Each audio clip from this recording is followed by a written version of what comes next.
What the heck? What the heck is that sound? You gotta be kidding me. Oh, ye go to Japan. Who the heck are you? I'm future you. Future me? What? Okay, but what's with the bike? You know I ain't good on two wheels. Oh, it's just your next project. My next project? Dude, I'm still working on the Barbie Jeep. Come on, I don't got time for this. Well, of course you got time. Come on, it's gonna be fun. Okay, but even if I could, it's gonna be too expensive. You know, I just don't got the money to do that right now. Well, that's why you got grad money. Grad money? I'm supposed to save that for college, not on some silly project. You know what, man? You're asking too many questions. I'm out of here. Okay, wait. Before you go, you can leave, but the bike stays. What is up, guys? Welcome back to the Adam SRC YouTube channel. And as you can see behind me, we have a 1995 Kawasaki Ninja 600, and boy does it rip. I had to refreshen the carburetors on this thing, synchronize it, and then replace a couple housings there on the side. And then here we have the body that we're going to be using. It's a Power Wheels Ford Raptor body. Really, the only thing that's unfaded is the stickers. The actual body itself is in pretty good shape. Maybe not as good as the one that's on my Barbie Jeep over there, but it's pretty darn good. And I'm super excited about this because this one is way bigger than the Barbie Jeep I worked with before. Now, I want to start out and lay out how this project is going to work.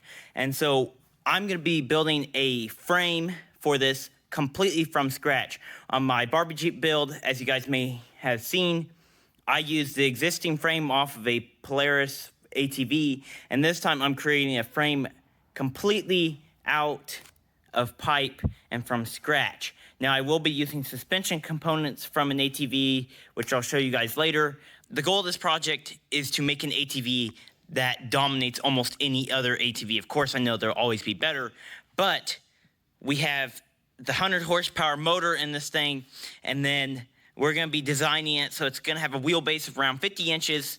It's going to be about 48 inches wide, and the goal is to have equal weight distribution and stay low profile. But for now, the first step is to actually get this thing tore apart and get the motor out of it.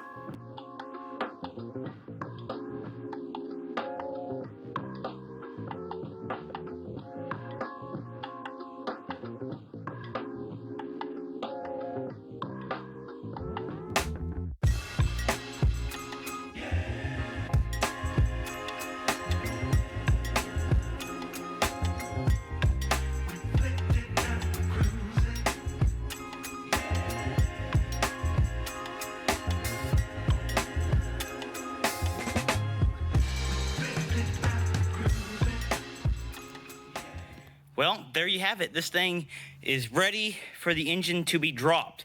I got all the cables disconnected. I just have them tucked up and everything so I can roll it. Chains loose, and all the wiring is completely gone, as you guys saw.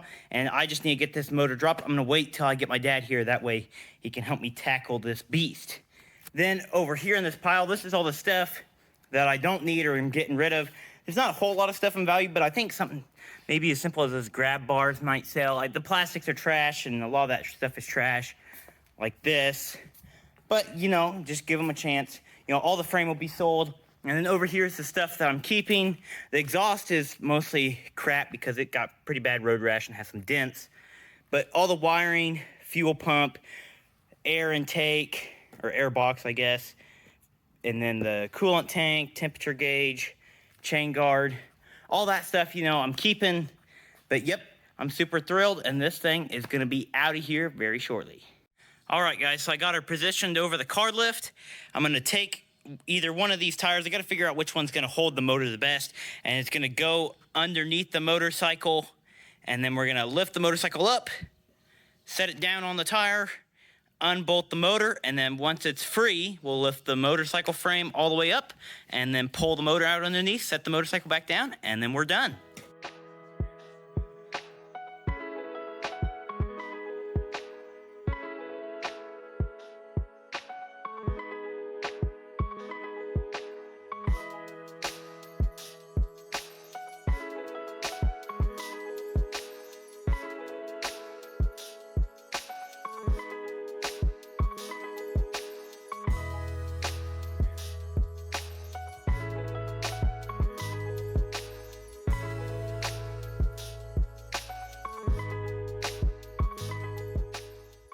Well, guys, we finally got the motor out.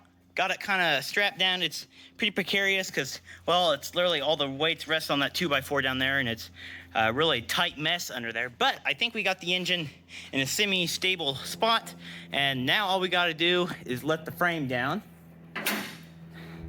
And the frame, just by touching it, it does feel like it's actually pretty heavy. And so I'll be kind of curious to see how much this thing actually weighs once it's on the ground. As you can see, got a call tonight. Got pretty good progress done for one day. Got it all tore apart. But I'll be back just like... Okay, guys, so the first thing we got to work on for getting the frame made is the front part and getting the motor situated. And what we're going to be doing is we're just going to be creating this front section right here. Now, I'm going to leave this part extra long. That way, I can always cut it to length and then make these, you know, pieces that go outwards. But for now, we're just going to be making essentially a rectangle that is, I don't know, let's say 30 inches long and 13 3/8 apart on the bottom. So I've got this just welded up. This is the beginning of the front half of the frame. And again, I just made this length about 3 feet, and it'll get chopped down. But for now, I just need a starting point. So as you can see, I got my cross braces, and where these cross braces are is actually where my A-arm mounts are going to go. So I'm going to have your A-arms coming out there and out there. And then where this is going to be positioned relative to the body, your A-arm mounts that I was just talking about and those cross members going to be there and about there. So it's going to be, the wheel on the ATV is going to be more forward and actually come up almost even with the front bumper. Not quite, but almost. And it's going to stay away from that. And the next step right now is actually to get the donor ATV pulled into the shop. That way I can get the A-arms mounted on the frame.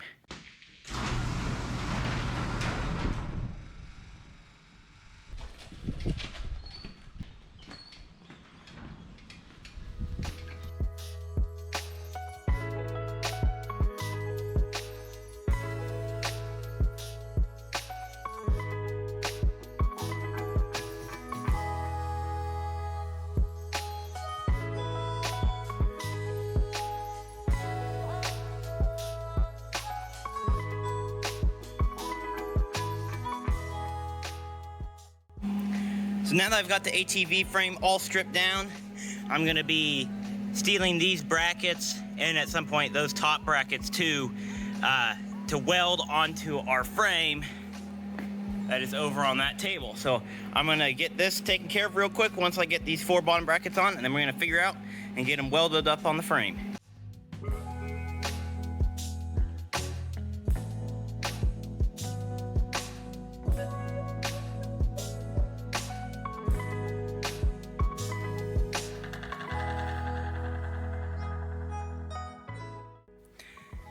It took a long time to clean these up, but I finally got them looking decent enough.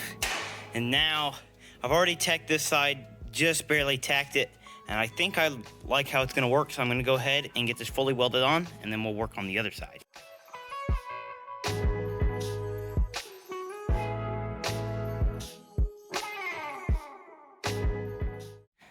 While those welds are cooling off, we're gonna come over here to our frame, and I'm gonna go ahead and harvest these top A-arm brackets. So I'm gonna cut it off back in here, down there, and then we'll cut it off up here. That way we can have that whole piece. We'll weld it onto our frame. Of course, you know, I'll trim it and make it blend in better. But for now, I'm just gonna use the whole thing because that'll save me a lot of fabrication work. And I mean, if it's a good design, in the sense of, you know, if it's a good piece, why not use it? You know, for me, there's no reason to come up with my own. Well, guys, I owe you an apology. I've been forgetting to film, but right now we're going to be putting these new ball joints on these A-arms. So I'm cutting a slit for this tube to set, you know, right in there. We'll weld it in. That way we have more durable, stronger ball joints, and they're adjustable. So that's a huge benefit to this.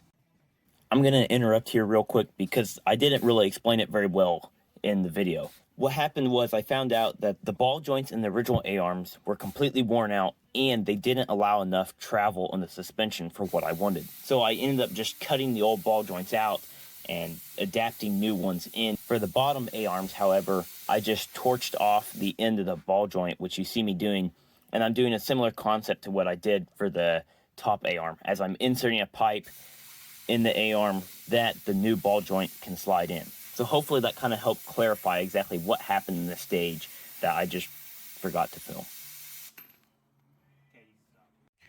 Well, there you guys have it. I cut the slit, welded in my pipe, and then I just had the ball joint loosely in here. But yeah, this is gonna be super nice.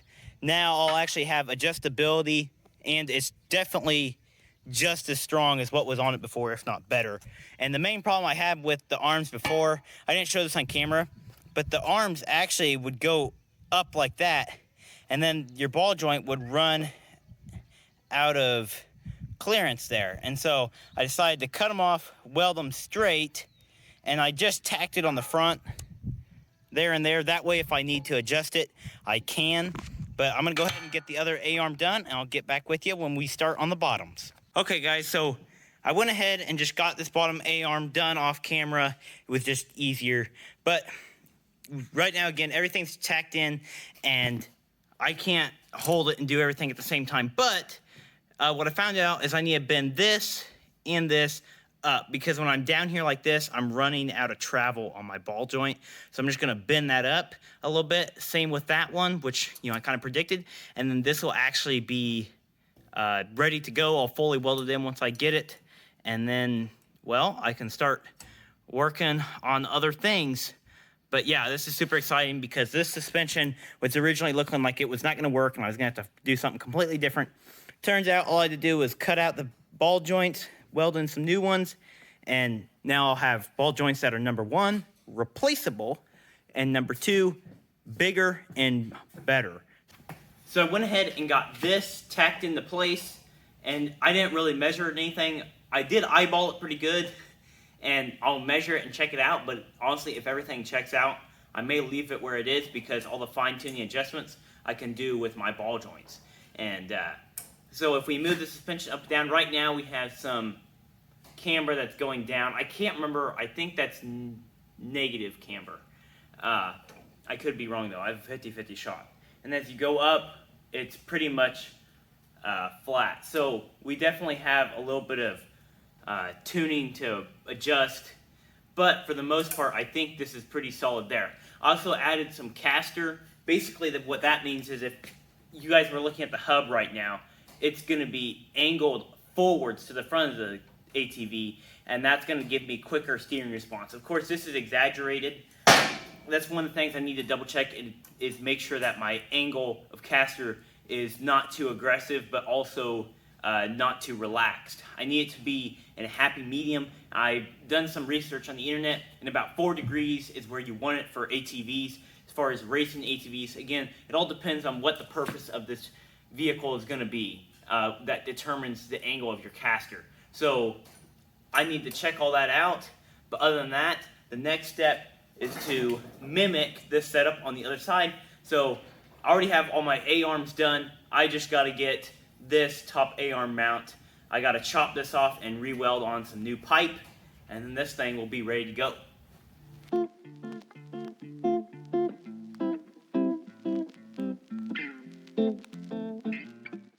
Well, that's cooling off from being welded.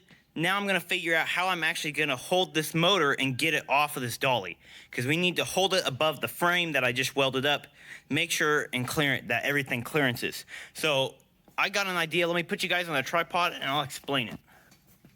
So part of my idea is if we use some chain, which I have a bunch of short lengths of chain, we have a motor mount here, one in the same area on this side, and then also we have this one here. There's a fourth one down low, but I think these three will support the weight of the motor good enough. And so what we're gonna do is we're gonna have this up here, and we're gonna have that chain. We're just gonna put the bolt through the chain, and then somehow, I'm not sure if I'm gonna weld bolts or what I'm gonna do, but we'll be able to secure the chain to this top bar. If this I don't feel like is strong enough, then I may go up to square tubing or pipe. I haven't decided yet, but it should be really simple. Don't have to put a whole lot of effort into just making something to carry my motor. And then of course for the rear chain, we're gonna go right there and then meet up here. And I think I'll also do one on that side as well. So I think that's gonna work great, and I'm gonna get to fabbing this up. I apologize for the mowing going on in the background. I can't control that, but I got my jig all welded up. So we got 2 bolts over here, and we also got a bolt there and there. And I welded this strap over there, and there's actually some pretty good welds in there. So I'm gonna go ahead, wheel that cart on over, and we're gonna see if we can get that motor lifted off of it.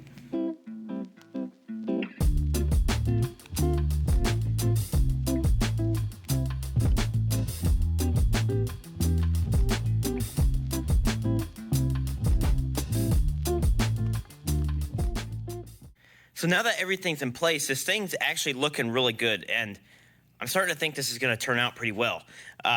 It may look like the A-arms are way forward, but that's actually kind of part of the design plan that I had, is the motor would actually be, it wouldn't be directly in the center line of those. And I couldn't go all the way because, as you can see, we're already running into clearance issues with that radiator hose right there. But I also have to figure out where I'm gonna be running the steering. And so I gotta somehow run it right in between there and right down through there. So it's gonna be challenging, but I think I'll get it done. And, of course, I may not have it perfect. I may scoot it backwards. I may scoot it forwards as far as the motor goes. I'm not quite sure. I have to figure that out. And, we'll just see how it goes. What I'm thinking right now is my frame's gonna come out actually probably right after that, and it's gonna come out to a width of 28 inches to the outside of the frame. And so what that means is now I gotta think of how I'm gonna mount this motor in place. And originally I was gonna start working on that this weekend, but I started to realize that my motor mount is the crucial motor mount is right here. And that's gonna be really tricky to get to. So I'm probably gonna start building the rest of the frame, come up, over, and I gotta figure out what I'm doing here because I also have to mount a shock. So really what I'm gonna do is I'm gonna wait till I get some shocks in that I'm gonna use, because the ones that came with the cheap Chinese ATV just aren't gonna work. They don't have enough travel. So I'm gonna get some other shocks and kind of get those mocked up of where they're gonna be, because that's gonna be very critical for doing this. So I'm gonna wait till I get shocks in, and then I'm gonna start mounting the motor, because that's gonna determine a lot of this stuff. I'm gonna go ahead and disassemble my front suspension, weld everything fully, and then reassemble it.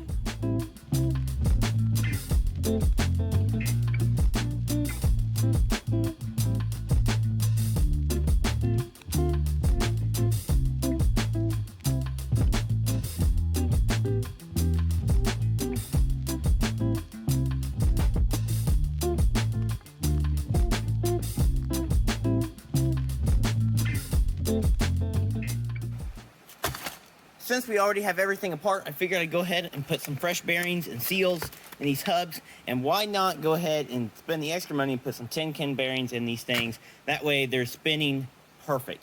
Also picked up some brake pads. That way, well, we can actually stop, because the original ones were getting on the end of their service life. And if you have it all apart, you might as well do it. And just like that, got both hubs and both brakes rebuilt, so now we can go ahead and reassemble the front suspension. I'm gonna start work on extending the frame backwards, but also doing the shock mounts, which, imagine, because the frame is gonna widen to 28 inches, so it'll be about that far. We're gonna come out, but then on this outwards piece, we're gonna come up over this, tie into the motor mount, and go over, make a hoop, and that'll also be the shock mount. So I think it'll actually work out pretty well, because I'll have the force in the motor going down and the shock pushing up, so they kind of cancel out, if you kind of see what I'm saying. Anyhow, I'm going to start working on making my outrigger pieces, and then I'll probably tie it in right there, so we'll have a triangle right there.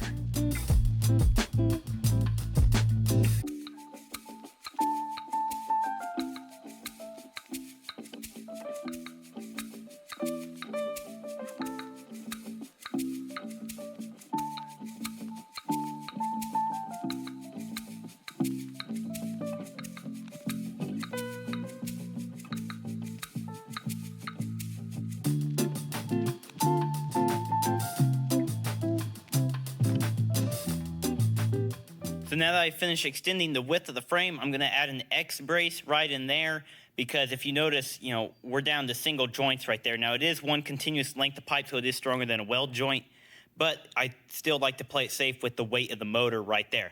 Now we'll be adding a second layer to this frame, but right now I just wanna make sure we have a strong base to work off of. Once I've got the X brace in, then I'm gonna add some tubing that comes back, and then I'll put one tube that runs all the way across the width of that, and that will be basically the pivot point for the rear swing arm. But yep, I'm gonna get started on that, and I'll bring it back once I'm there.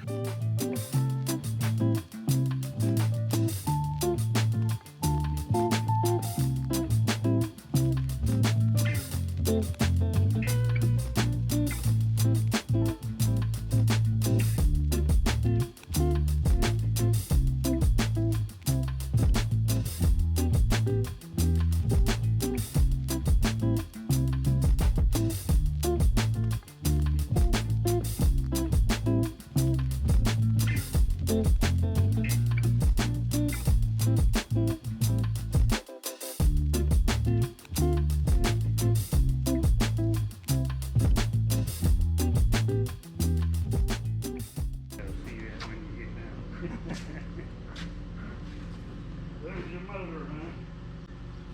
Yep, out of that motorcycle. Oh boy.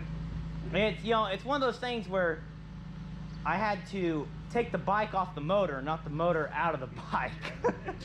We used the car lift and lifted the frame off of the motor. It was... Yeah, whatever it takes. Yeah.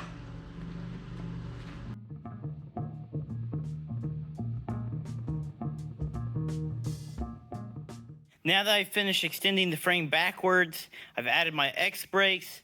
Now it's time to get the rear of the motor mounted. So I've already made this plate right there, and the reason I have bolts here is I made it so this piece can come off, because I don't want to have to pull the exhaust off every time I want to take this motor out. Also, I've got tabs right there and there, which will get welded. And then once, I think all I got to do now is get my height adjusted, and then I am ready to weld this thing on. I also will have to make sure that my motor is in the spot that once, because, well, this will set it in stone. And then once we've got these made, I'm going to start working on the top motor mounts, which will go from here, come up, bend around, and run around the sides of the motor.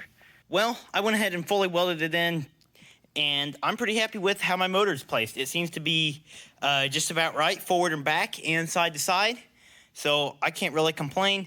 Next step will be to work on bars, that go up in there like the top, so I can tie into the top motor mount like I was talking about. But it's getting late, so I'm gonna call it a night, but I'll be back just like that. I've added these bits that go up, so you can kind of see from the back what they do. They go in, and then they go straight forward, and they were just really tricky to get in place, and I actually ended up forgetting to film. But they're in, and the next step is to actually take pieces of pipe, which are gonna be similar to what those are made of down there. And I'm gonna brace here, one about right there. I gotta be careful because my motor's in a precarious spot. I'm gonna do one somehow in there, and then also one right there, and then my shock mount is gonna be somewhere in there.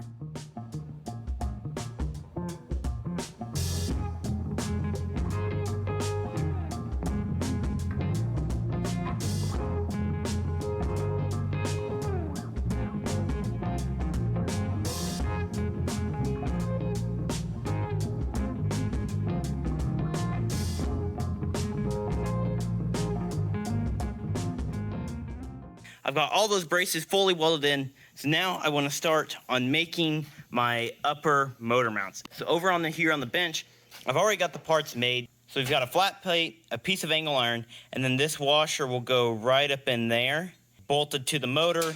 Then you're gonna have the spacer out, and then this is gonna get bolted to a piece of angle iron that's gonna set on the tubing on the side like that. You guys will see how it's gonna come together. Just bear with me. I'm gonna get these welded up. All right, so I got those motor mounts welded up here and got them just kind of lightly bolted on. So now what I'm gonna do is take a piece of angle iron, weld it on here, and then we can run some bolts through here. I think everything's ready to get tacked in, and I'll pull the motor out, fully weld it, and then we'll drop it back in again and see how it turns out. So come Come on. Well, there you have it. The motor is being completely held up by the motor mounts. And as you can see, I got the jig for the motor put away. And I'm pretty confident and happy with these motor mounts. I think they're gonna hold. I went ahead and did some extra bracing. As you can see right there and there. I also put a gusset there and there, along with there and there. So, yep, everything is reinforced, I think, properly and should hold up to the 100 horsepower that this thing is gonna produce. Right now, I'm waiting on the rear end and all that, so I can't do anything from basically there backwards. And so maybe I'm gonna start working on fitting that Ford Raptor body on there and cutting the front half off of it and then fitting it on here.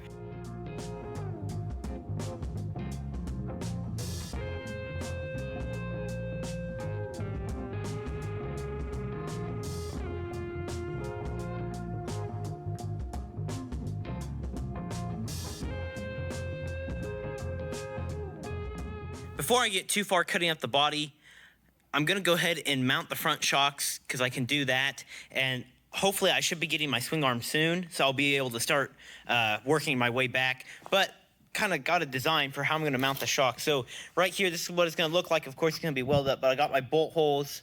And then you can just imagine this piece already has this welded on. So we're gonna come over here and I'm gonna weld it down, make a nice saddle joint, and then it'll have those tabs. So obviously I have to cut it shorter. But for now, I think it's actually going to work great. And this should be pretty easy to tack on and off and then see how my suspension is, because I have no clue how stiff these springs are. I know they have plenty of travel and adjustable dampening and adjustable preload, but I have no clue how stiff they are. They didn't say what the spring rate is. So I'm just going to have to wing it, I guess. But I'm going to go ahead and get these welded up and tacked in place. Just got this tacked in. You have to tack them pretty heavy when you're doing shock mounts. That way they don't bust off when you actually try them out. Well, guys, I'm actually pretty happy with how it's turning out. It's hard to tell because, well, just the way everything is. But I think it's actually working pretty well. So I'm going to go ahead and start working on the other side, and then we'll have a better idea of how it's actually going to turn out. In order for my suspension to work properly, I have to make sure that my shocks are at the same angle. And I'd just like to take this time to show off this tool that I think if you guys don't have, you should probably get one, especially if you do fabrication. It's like a normal right angle square, except it has a central pivot point and degrees on this side. So what you can do is I can hold it on my shock, turn this just to where it's level, and then I look and it'll read out the degrees to me. Now that can also be handy, but in this case, I just need to lock it in place with these screws, hold it on my other shock, and as long as that bubbles in the center, I know that I have these at the same angle. Got this side all tacked in. I went ahead and kind of somewhat tested it out. It's hard to do because I don't have the wheels on and everything, but it was actually performing really well, and I'm pretty happy with how the shocks are set. We'll have to see once we get this thing fully riding on its own weight, and that requires getting the rear suspension done. And of course, like I've mentioned several times, I'm still waiting on the swing arm. So I think we're gonna call it right now for part one. We've made some serious progress. We started with no frame and no suspension, and now we have a complete front frame and front suspension. Plus we've got the motor mounted, so that's looking really good. In the next video, of course, we're going to get the rear suspension done. We're probably going to finish most of the frame, and we may even start working on the drivetrain. That's going to do it for this video, and stay tuned for the next part.